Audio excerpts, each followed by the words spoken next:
இயேசு கிறிஸ்துவின் இனிதான நாமத்தில் இன்றைய ஆவிக்குரிய சிந்தனைக்கு உங்களை அன்புடன் வரவேற்கின்றோம்.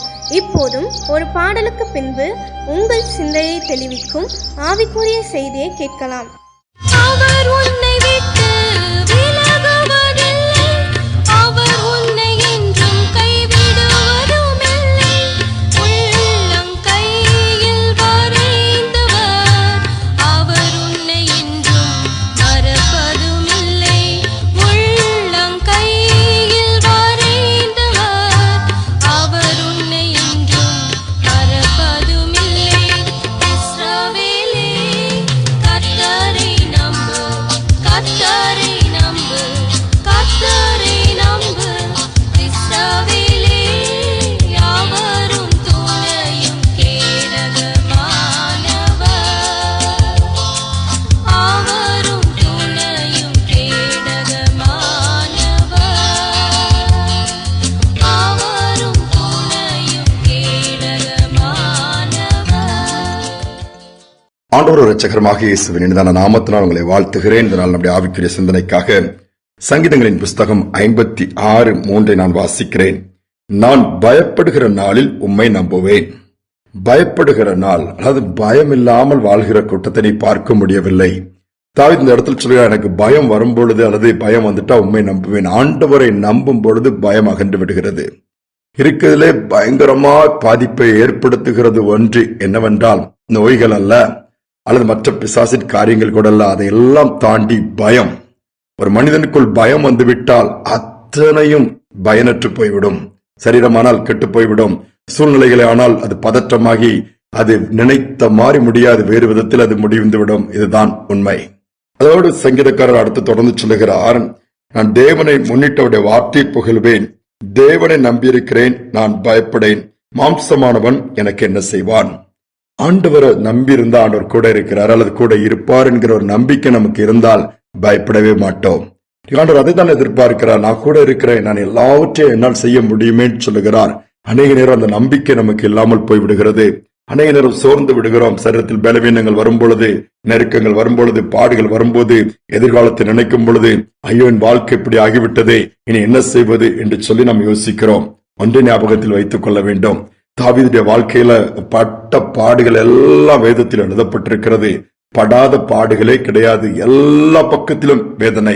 மிருகங்களோடு போராட்டம், மனிதர்களோடு போராட்டம், ராஜாவாகிய சவுலோடு போராட்டம், என் சொந்த மகனோடு கூட போராடி ஜீவன் தப்பி ஓட வேண்டிய நிலைமை. எல்லாவற்றையும் கடந்து வந்த தாவீது தான் எழுதுகிறார், நான் மாம்சமான காரியங்களுக்கு, மாம்சமான மனிதனுக்கு நான் பயப்பட மாட்டேன். அவன் என்ன செய்ய முடியும்? காரணம், தேவன் என்னோடு கூட இருக்கிறார். இன்னைக்கு ஆண்டவர் கூட இருக்கிறத உணர்ந்தா போதும். என்ன உணர முடியலையே, செய்ய முடியாது, தனியா கொஞ்சம் டைம் எடுத்து ஆண்டவர் என்னோடு பேசுங்கன்னு சொல்லி உட்கார்ந்து பாருங்க, ஆண்டவர் சத்தத்தை கேட்க முடியும். நான் எப்பொழுது பார்த்தாலும் கூட்டங்களோடு, மனிதர்களோடு, போராட்டங்களோடு போறதினால் நாம் பேசுகிற ஆண்டவருடைய சத்தத்தை நாம் கேட்க முடியவில்லை, புலம்பிக்கொண்டே தான் போகிறோம். ஆனால் கர்த்தர் கடைசி வரை கூட இருப்பேன் சொல்கிறார். பயம் போய்விட்டால் பலவீனம் போய்விடும், பயம் போய்விட்டால் நோய் போய்விடும், பயம் போய்விட்டால் வாழ்க்கையில் உள்ள இருளும் போய்விடும், எதிர்காலம் பிரகாசிக்க ஆரம்பித்து விடும். இந்த உலகத்துல ஒன்றை நினைத்துக் கொள்ளுங்கள், நித்தியமானது நிரந்தரமானது ஒன்று உண்டா, நம்முடைய ஆண்டவர் தான், அவருடைய ராஜ்யம் தான். அவர் இம்மையிலும் நம்மோடு கூட இருப்பார், மறுமையிலும் நமக்கு ஆசீர்வாதத்தை கொடுத்து நடத்துவார். மற்ற எல்லாமே நிரந்தரமற்றது. உங்களை விட்டு ஏதாவது கடந்து போயிட்டா, ஏதாவது பிரிந்து போயிட்டா, உடைந்து போயிட்டா, நீங்கள் உடைந்து போய் பயந்து போய் சோர்ந்து போய் விடாதீர்கள். ஒரு சகோதரிக்கு திடீரென்று வயிற்று வலி. டாக்டரை பார்க்கும் பொழுது வயிற்றில் ஒரு கட்டி இருக்கிறது, பார்க்கும் பொழுது கேன்சர் என்று சொல்லிவிட்டார்கள். அவ்வளவுதான். அந்த கேன்சர் என்கிற வார்த்தை கேட்டாலே பாதி உயிர் ஜனங்களுக்கு கிடைக்க போயிருது. சிலவங்க அதோடு சாப்பாடு நின்று எல்லாம் பிரஷரம் வந்து பிரச்சனை வந்து படுக்கை ஆகி விடுகிறார்கள். கடைசியில மருத்துவமனைக்கு போனாலும் கூட சரீரங்கள் ரொம்ப பலவீனமா இருக்குது, எதுவுமே செய்ய முடியாதுன்னு சொல்லிவிடுகிறார்கள். ஏனால் பயத்திற்கு அவ்வளவு வல்லமை உண்டு. அது உள்ள வந்துருச்சுனாலே அழித்துவிடும். ஏனென்றால் தேவன் பயத்தை கொடுக்கிறவர் அல்ல, பயத்தின் ஆவியை கொடுக்கிறவர் அல்ல, பிசாசினால் அது உண்டானது. தேவன் பலத்தை கொடுக்கிறவர். உடனே அந்த சகோதரி ரொம்ப சோர்ந்து போயிட்டாங்க. குடும்பமே கண்ணீரில் போய்விட்டது. என்ன செய்வதென்று தெரியவில்லை. பயாப்சி எடுத்து காத்திருக்கும் போது இன்னும் ஹார்ட் பீட் எகிரிக்கொண்டே இருக்கிறது. ஆனால் அந்த நேரத்தில் அவர்கள் ஜெபிக்கிறார்கள். ஆண்டுடைய வார்த்தை வருகிறது, பயப்படாதேன்னு சொல்லி அவர் சொல்லுகிறார்கள். நாங்கள் ஜெபித்து ஆண்டுடைய வார்த்தை வந்த பிறகு அந்த பயம் எங்களை விட்டு போய்விட்டது.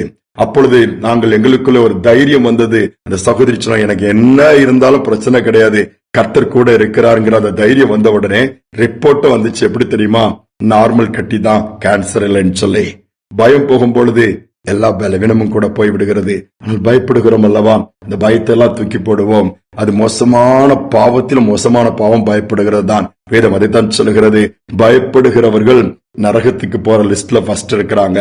சோ யாரும் பயப்படாதீங்க, எதை குறிச்சும் பயப்படாதீங்க. காக்கை குஞ்சுகளுக்கு ஆகாரம் கொடுக்கிற தேவன், ஆகாயத்து பறவைகளை போஷிக்கிற தேவன், காட்டு புஷ்பங்களை உடுத்தி வைக்கிறவர்.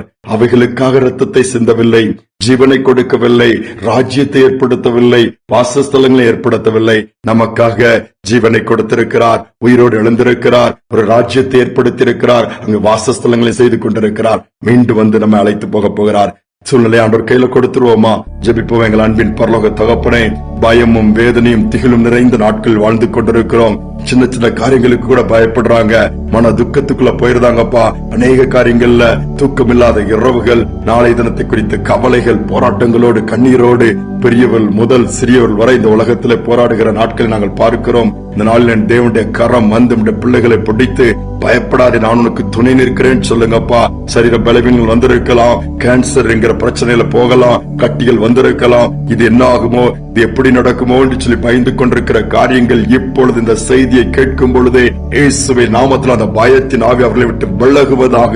ஒரு பலத்தின் ஆவியானவர்களை ஆட்கொள்வீராக. கட்டிகள் மறையட்டும், எல்லா பலவீனத்தின் ஆவிகள் வெளியேறட்டும், கிருபைகள் பெருகட்டும், நன்மைகள் தொடரட்டும், அற்புதங்கள் நடக்கட்டும். அப்பா, செய்வதற்காய் ஸ்தோத்திரம், மகிமைப்படுவதற்காய் ஸ்தோத்திரம். ஒரு புது பலனையும் தைரியத்தை கொடுங்கப்பா.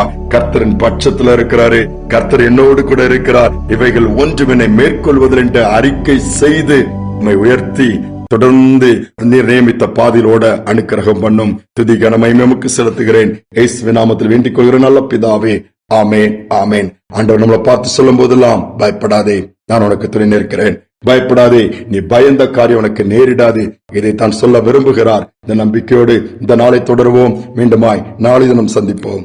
நான் பயப்படும் நாளினிலே கர்த்தரை நம்பிடுவேன். நான் பயப்படும் நாளினிலே கர்த்தரை நம்பிடுவேன். என் கோட்டையும் அரணுமாயிருக்க நான் அடைக்கலம் புகுந்திடுவேன். என் கோட்டையும் அரணுமாயிருக்க நான் அடைக்கலம் புகுந்திடுவேன். நான் பயப்படும் நாளினிலே கர்த்தரை நம்பிடுவேன்.